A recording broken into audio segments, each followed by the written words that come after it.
When I was 12, my parents separated.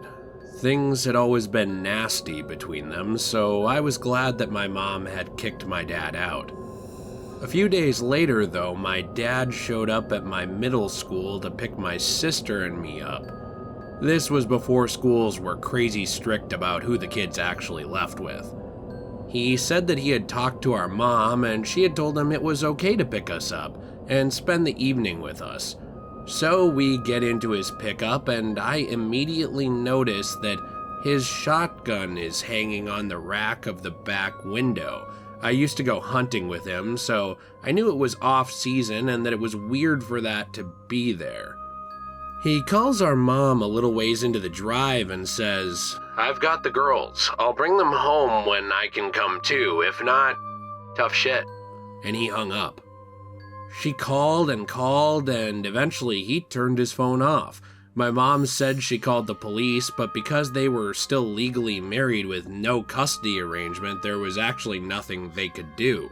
My dad ended up taking us to his mom's house, and I remember him crying and asking if I would choose him in the divorce. I said no. I wanted to stay with my mom, and he starts throwing his head against the wall. The wall is dented and actually bloody, and he's got a couple of knots swelling on his forehead, and he said, "See, this is what you made me do. You don't want to make this any harder on me, do you?" Just thinking about that now makes me sick to my stomach. So we were there for a couple of days and my mom came and knocked on the door. My dad called the cops on her for trespassing, so she had to leave. Another day or two go by and he finally says he'll take me to Lowe's, where my mom worked at the time, to see her and say hi. We walk in, start going down the lumber aisle, and I see my mom towards the back. She sees me and drops to her knees, crying, and throws her arms out for me. I start running and make it to her for about half a second before he ripped me away again. He had a hold of my left hand, barely, fingernails digging in, and was dragging me back out of the store. I still have little scars on the back of my hand from him, and I could see my mom chasing after us, screaming, "Someone help, he's got my baby, that's my little girl." So he throws me back in the truck and speeds out of there and heads to the back country roads. I was bawling and he just kept asking why I did it. Why did I have to mess it all up? We finally get back to his mom's house and there were a couple of cop cars waiting. He finally gave up and we got to go back to our mom.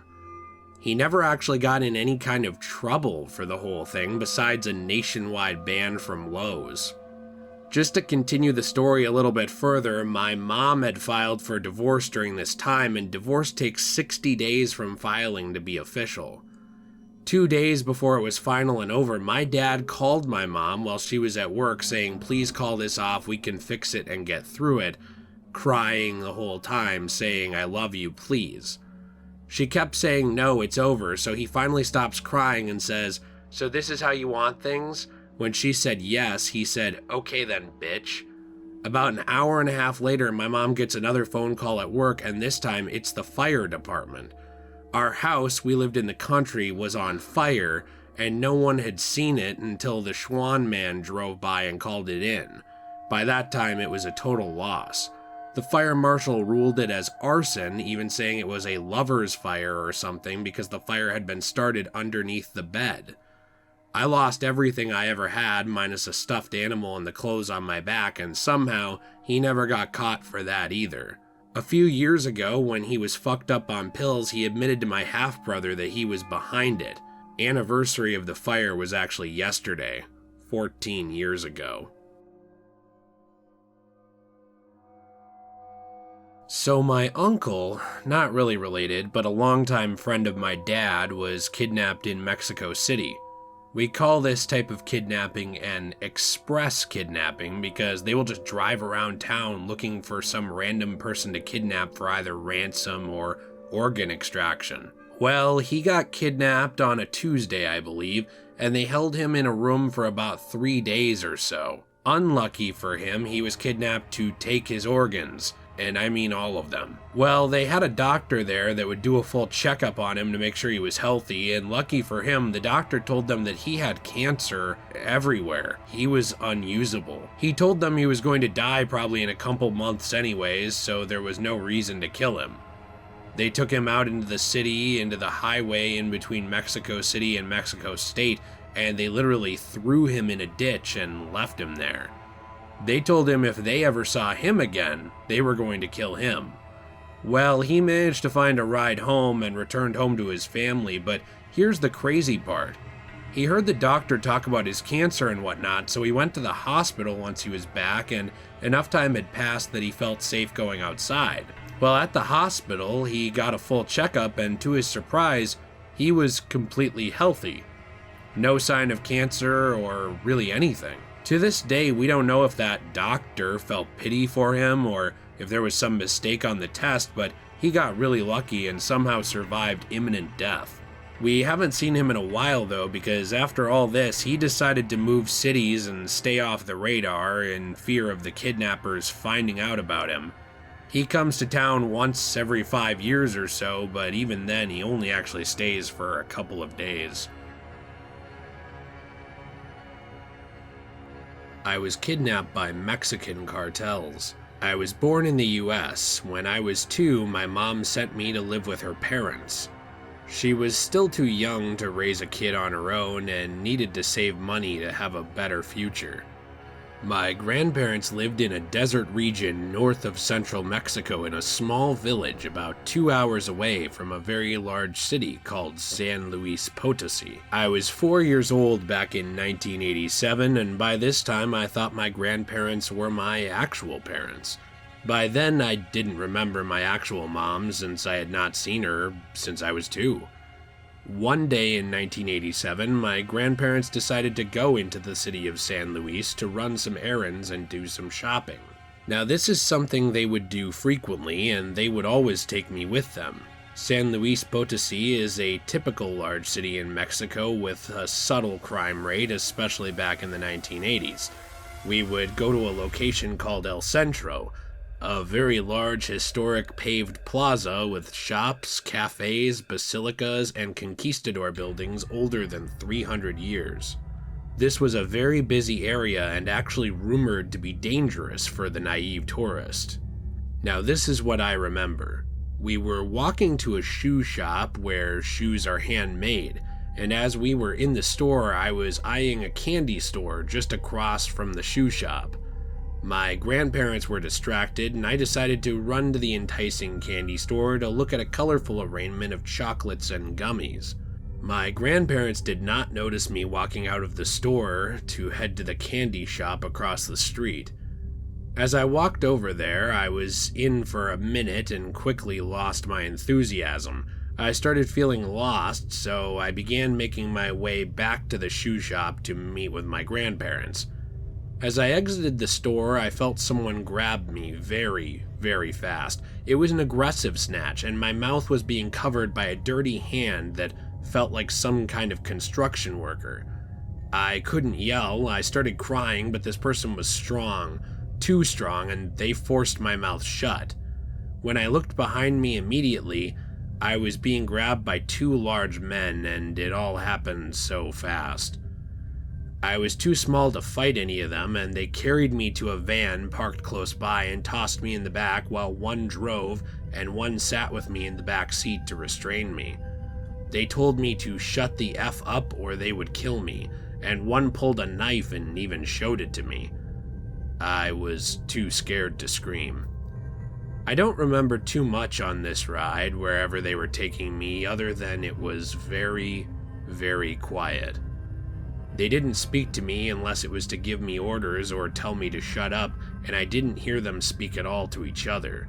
The thing I mostly remember is how terrified I was because I have seen this in the movies.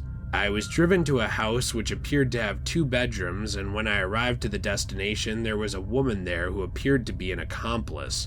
I was kept in a room with a bed and a drawer, and during this time I was told by the woman and the 2 men that the reason they brought me here is because they're going to sell me to some people who are willing to pay lots of money for me to kill me, then dissect me to sell my organs to some kind of black market.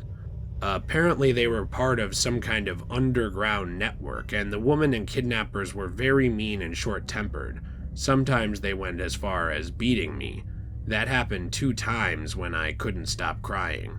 They were overly paranoid about the neighbors seeing or hearing anything suspicious, and out of the three of them, the woman was actually the most disturbed. She did most of the talking. They told me horrific crimes they had committed before to keep me in compliance. I won't disclose most of them because it makes me very uncomfortable, plus I want to be brief and as clear as I can. One thing I remember the woman told me is that she hated children in general. Every last one of them. She thought they were pests. Being a part of this gave her pleasure. This was the most traumatic time in my life, and I'm still discovering today how this incident fractured my 4-year-old mind. I was kept in this room for what felt like 2 days with no food, and I was only given water. I'm lucky to say that on the second day, those 3 people were raided by local police and were arrested, and I was safely returned to my grandparents. However, after this happened, my grandparents and I never spoke of the event again. A week before I turned 7 years old, my granddad died of natural causes. After my grandpa's death, my biological mother showed up in my life for the first time at my grandmother's house to attend grandpa's funeral. It was at this time that she decided it was time to take me with her and introduce me to the country I was born in, the United States. I don't believe my grandparents ever even told my mom of my kidnapping, and today I'm an adult man in my 30s. I have never talked to my mom about this, let alone has she ever asked me. We have a very distant mother-son relationship, and I have every reason to believe that she has no clue at all that this even happened. Maybe my grandparents deliberately kept it from her to avoid causing even more stress. My grandmother passed away in 2013, taking the unspoken memory with her. This is something traumatic that I only think about and never talk about with anyone else because the event is just so far back that it seems unreal. The more time that goes by, the more distant and unreal the memory becomes. I haven't talked with anyone about this, not even my closest romantic partners who I would share everything with, except for this.